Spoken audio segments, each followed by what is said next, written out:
मातादि या देवी सर्वभूतेषु दुर्गारूपेणी संस्थिता नमस्तस्यै नमस्तस्यै नमस्तस्यै नमो नमः।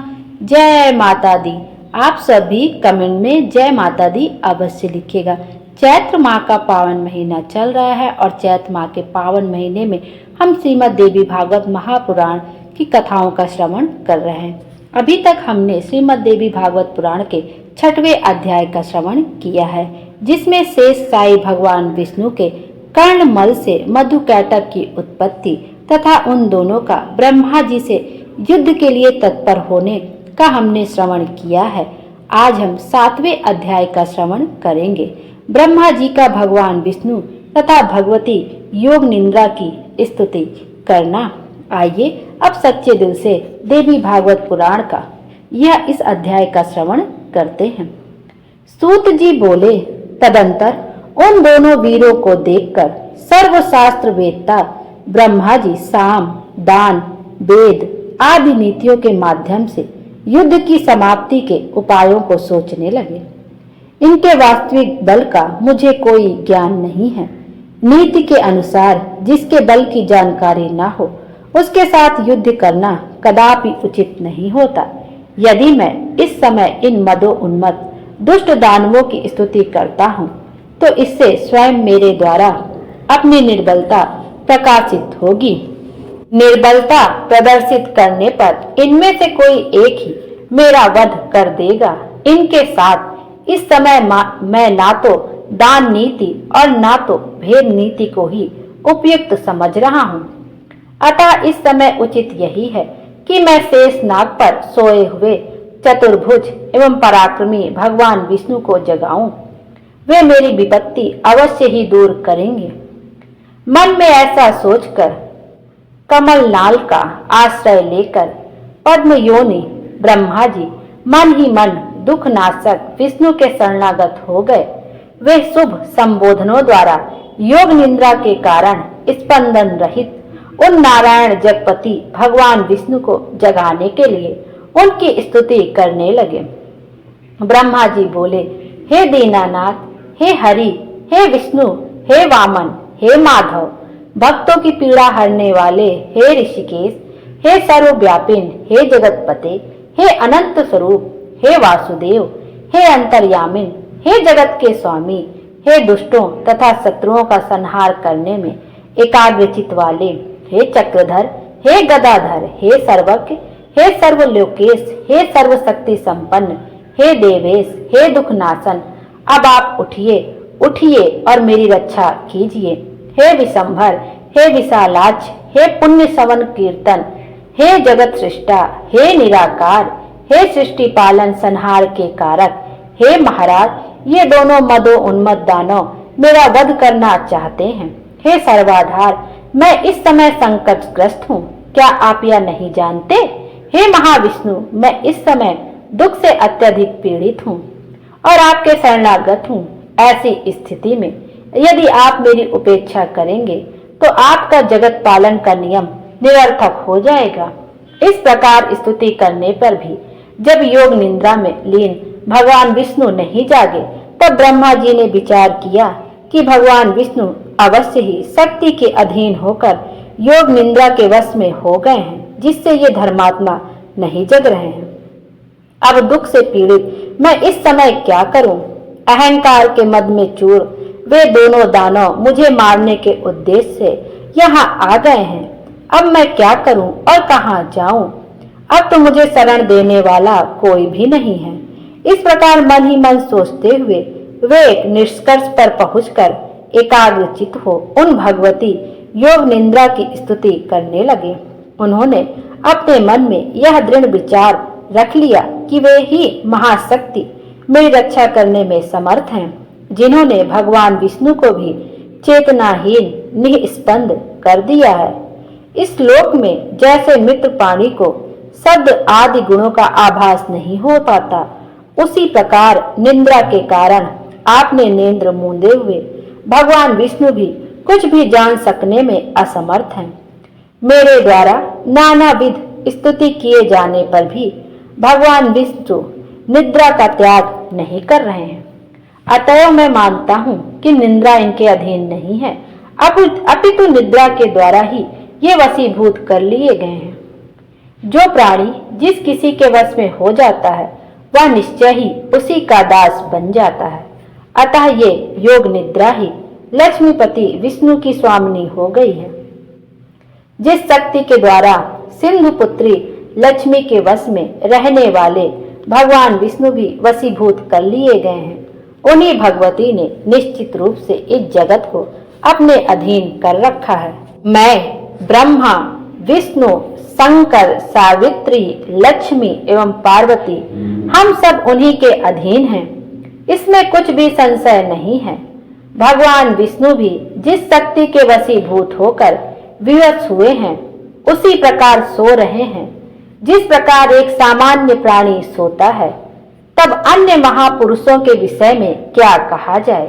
अतः मैं योग निद्रा का ही स्तवन करूंगा, जिसकी कृपा से निद्रा मुक्त होकर जनार्दन सनातन भगवान वासुदेव युद्ध के लिए उद्योग करेंगे।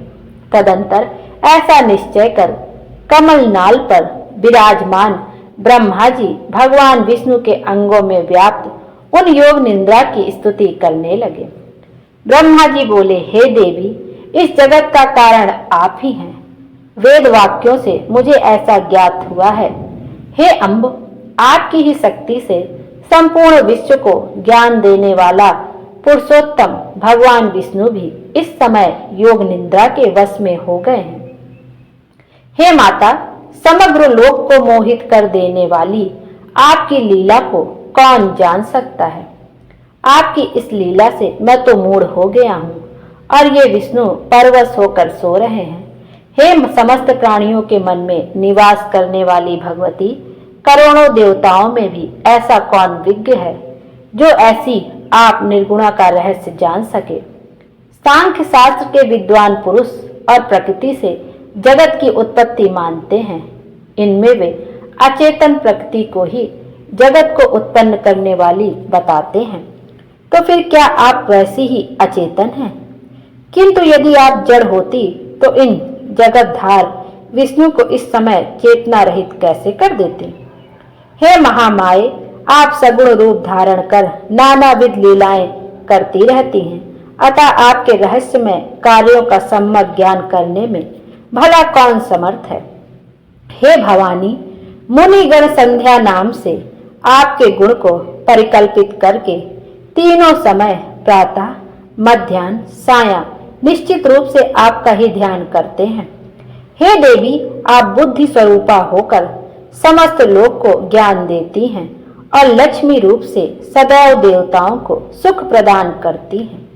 हे माता, संपूर्ण प्राणियों में कीर्ति, मति, धृति, कांति, श्रद्धा एवं रति रूप में आप ही विद्यमान हैं। हे देवी, प्रगाढ़ निद्रा के वशीभूत विष्णु को देखकर विषम दुख को स्थिति को प्राप्त हुए मुझको यह प्रमाण मिल गया कि आप निसंदेह संपूर्ण जगत की जननी हैं। इस विषय में अब सैकड़ों तर्क वितर्क की कोई आवश्यकता नहीं है।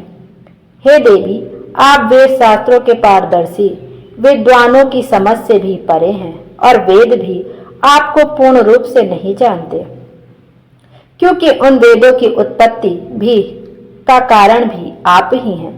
आपका यह संपूर्ण रहस्यमय क्रिया का लाभ सबको प्रत्यक्ष दिखाई देता है। इस संसार में कौन ऐसा बुद्धिमान प्राणी है जो आपके संपूर्ण चरित्र को जानने में समर्थ है। स्वयं मैं ब्रह्मा, विष्णु, शंकर, देवगण, अन्य मुनि वृंद तथा मेरे तत्वज्ञ पुत्र लोग भी उसे नहीं जान सके हैं। संपूर्ण लोक में आपकी महिमा का वर्णन कोई नहीं कर सकता है। हे देवी, यदि यज्ञों में वैदिक विद्वान हवन कार्य के समय आपके स्वाहा नाम का उच्चारण न करे तो देवगण अपना यज्ञ भाग भी नहीं प्राप्त कर सकते। अतएव आप ही देवताओं का भी भरण पोषण करती हैं। हे भगवती, आपने पहले भी समय समय पर दैत्यों द्वारा उत्पन्न किए गए भयों से हमारी रक्षा की है। उसी प्रकार इस समय भी हमारी रक्षा करें। मैं आपकी शरण में हूँ। हे देवी, हे वरदे। मधु के साथ भयानक इस कैटअप को देख के मैं अत्यंत भयाक्रांत हूँ। आपकी योग माया ने भगवान विष्णु के शरीर के सभी अवयवों को अपने वश में कर रखा है, अतः वे मेरी इस विषम विपत्ति को नहीं जान रहे हैं।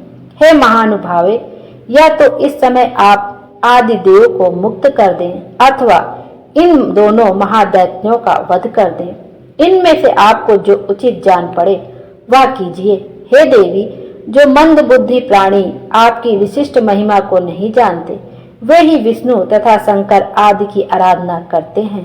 हे जननी, आज प्रत्यक्ष प्रमाण के रूप में मैं आपकी महिमा देख रहा हूँ कि भगवान विष्णु भी प्रगाढ़ निद्रा के वशीभूत होकर सो रहे हैं।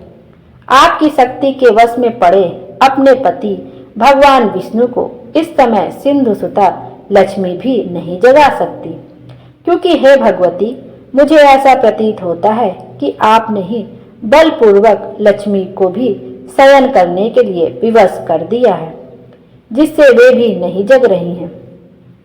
हे देवी, इस संसार में वे ही प्राणी धन्य हैं जो आपके चरणों में भक्ति भाव रखते हैं, अन्य देवताओं की उपासना त्याग कर आपके ध्यान में लीन रहते हैं और आपको ही संपूर्ण कामनाएं पूर्ण करने वाली कामधेनु तथा समस्त लोक की जननी मानकर आपका भजन करते हैं। बुद्धि, कांति, यश, शुभ, वृत्ति आदि गुण इस समय भगवान विष्णु का परित्याग कर कहाँ चले गए? हे भगवती, अतिशय मान वाली आपकी ही शक्ति से ये भगवान विष्णु इस समय निद्रा के वशवर्ती हो गए हैं। अखिल प्रभाव वाली आप ही जगत की एकमात्र शक्ति हैं और आपके द्वारा रचा गया सब कुछ आपकी लीला ही है। जैसे कोई नट अपने ही द्वारा निर्मित नाट्य में अभिनय करता है, उसी प्रकार आप भी अपने ही द्वारा निर्मित मोह जाल में नानाविध लीलाएं करती रहती हैं। युग के आरंभ में आपने सर्वप्रथम विष्णु का सृजन किया, सबके पालन के लिए उन्हें निर्मल शक्ति प्रदान की और इस प्रकार समस्त जगत की रक्षा की। उन्हीं भगवान विष्णु को निंद्रा विभूत करके आपने इस समय सुला दिया है। हे अम्बे, आपको उचित जान पड़ता है, आप निश्चित रूप से वही किया करती हैं। हे भगवती, यदि आप मेरी सृष्टि करके मुझे नष्ट कर देने की इच्छा नहीं रखती तो अपना यह मौन त्याग कर मेरे ऊपर दया कीजिए। हे भवानी, आपने काल रूप इन दोनों दानवों को किस लिए उत्पन्न किया है? कहीं आपने मेरे उपहास के लिए तो ऐसा नहीं किया है।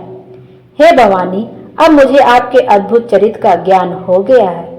समस्त जगत की रचना करके आप उसी में स्वेच्छा से विहार करती हैं और पुनः उसे अपने में जैसे समाहित कर लेती हैं, उसी प्रकार मुझे नष्ट कर देना चाहती हैं, तो उसमें कोई विचित्र बात नहीं है।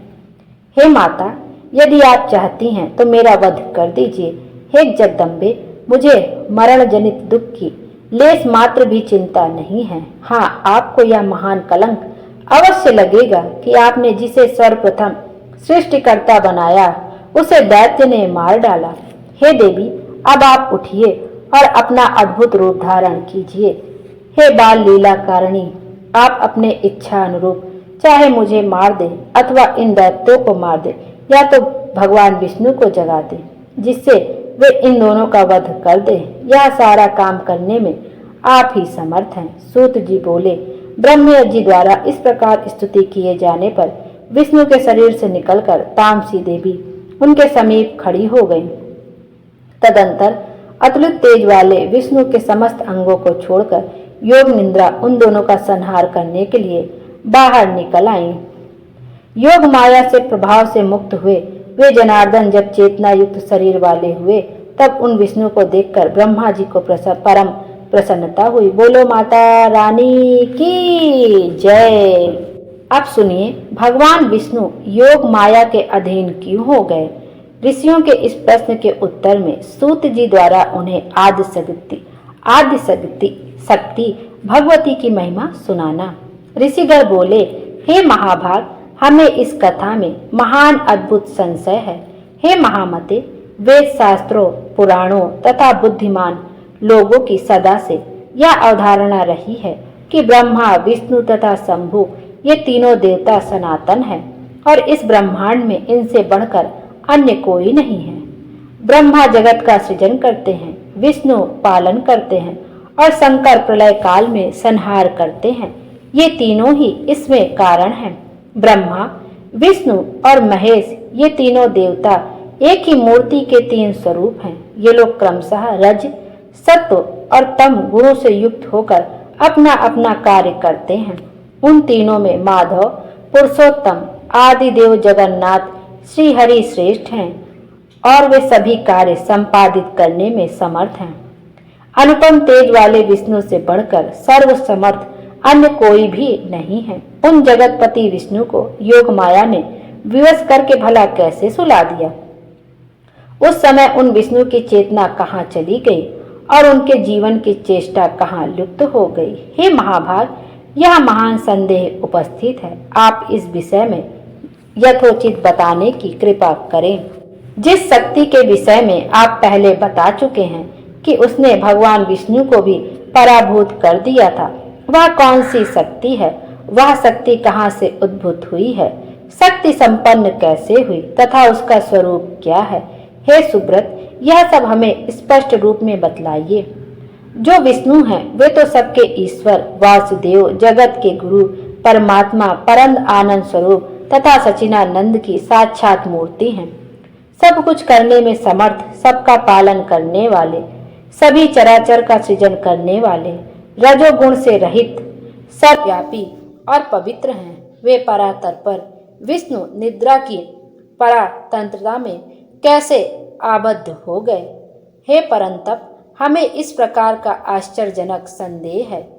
हे सूत, हे व्यास शिष्य, हे महामते, आप अपने ज्ञान रूपी खड्ग से हमारे इस संदेह को नष्ट कर दीजिए।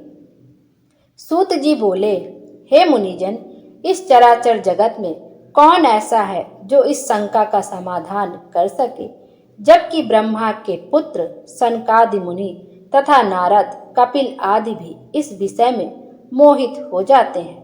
हे मुनिश्रेष्ठ, हे महाभाग, तब इस जटिल समस्या के समाधान में मैं क्या कहूँ? देवताओं में भगवान विष्णु ही सर्वव्यापी एवं सभी भूतों के रक्षक कहे गए हैं। उन्हीं से इस चराचर समस्त विराट संसार की सृष्टि हुई है। वे सभी देवता परातत्पर परमात्मा को नमस्कार करके नारायण, ऋषिकेश, वासुदेव, जनार्दन रूप में उनकी उपासना करते हैं। कुछ लोग महादेव, शंकर, शशि शेखर, त्रिनेत्र, पंचवक्त्र, शूलपाणि और वृषध्वज के रूप में उन्हीं की उपासना करते हैं।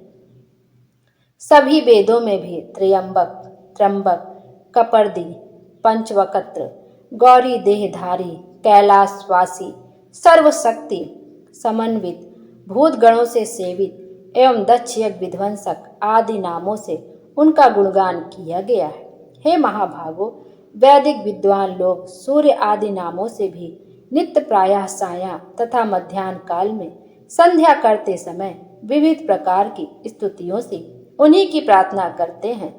सभी वेदों में सूर्य उपासना श्रेष्ठ कही गई है तथा उन महात्मा का नाम परमात्मा कहा गया है। वेदों में सर्वज्ञ वेदज्ञों द्वारा अग्निदेव की भी स्तुति की गई है। वहाँ त्रिलोकेश, इंद्र, वरुण तथा अन्य देवताओं की भी स्तुति की गई है।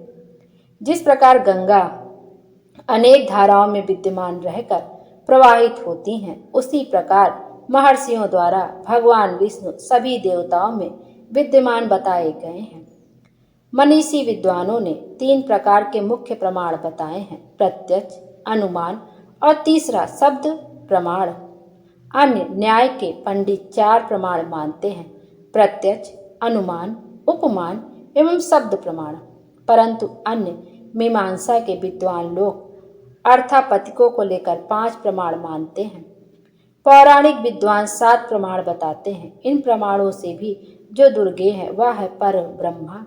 इसलिए इस विषय में बुद्धि, शास्त्र एवं निश्चयात्म का युक्ति से बार बार विचार करके अनुमान करना चाहिए। साथ ही सन्मार्ग का अनुसरण करने वाले दृष्टांत द्वारा इस प्रत्यक्ष विज्ञान का चिंतन बुद्धिमान मनुष्य को सर्वदा करते रहने चाहिए। प्रायः सभी पुराण तथा विद्वान ऐसा कहते हैं कि ब्रह्मा में सृष्टि करने की शक्ति, विष्णु में पालन करने की शक्ति, शिव में संहार करने की शक्ति, सूर्य में प्रकाश करने की शक्ति तथा शेष और कच्छप में पृथ्वी को धारण करने की शक्ति स्वभावतः विद्यमान रहती है। इस प्रकार एकमात्र वे आदि शक्ति ही सर्वरूप भेद से सभी में व्याप्त रहती हैं।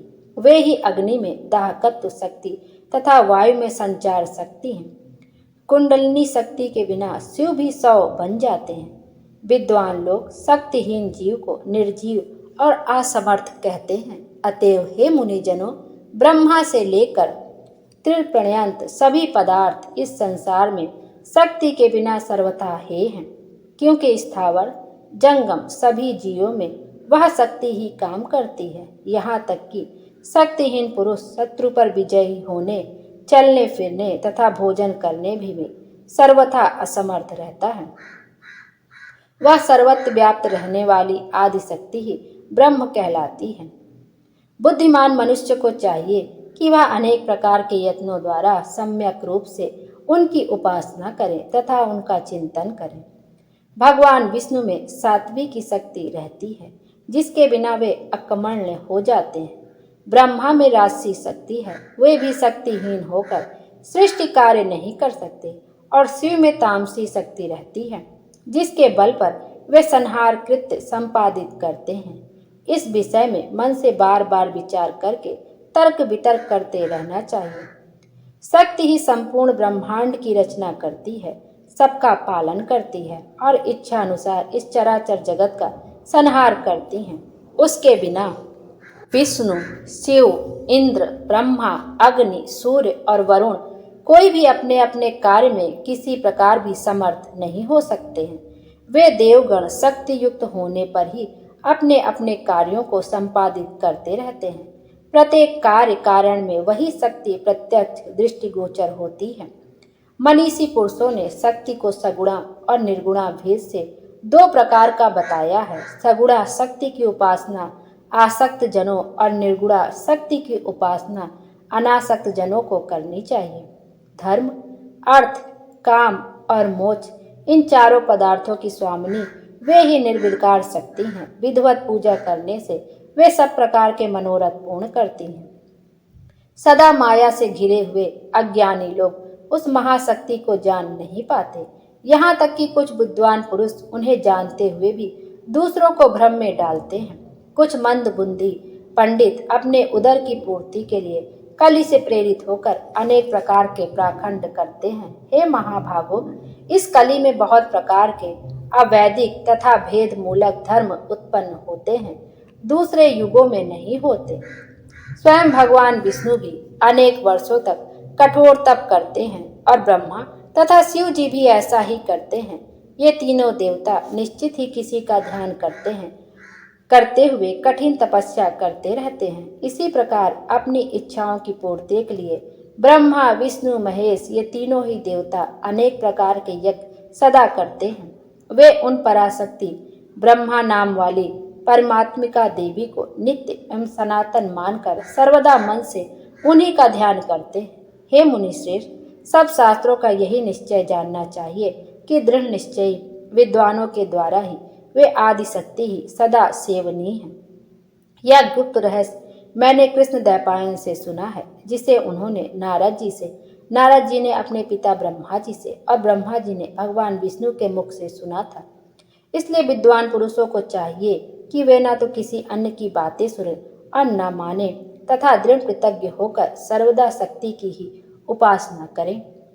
शक्तिहीन असमर्थ पुरुष का व्यवहार तो प्रत्यक्ष ही देखा जाता है कि वह कुछ नहीं कर पाता। इसलिए सर्वव्यापिनी आदि शक्ति जगत जननी भगवती को ही जानने का प्रयत्न करना चाहिए। बोलो माता रानी की जय।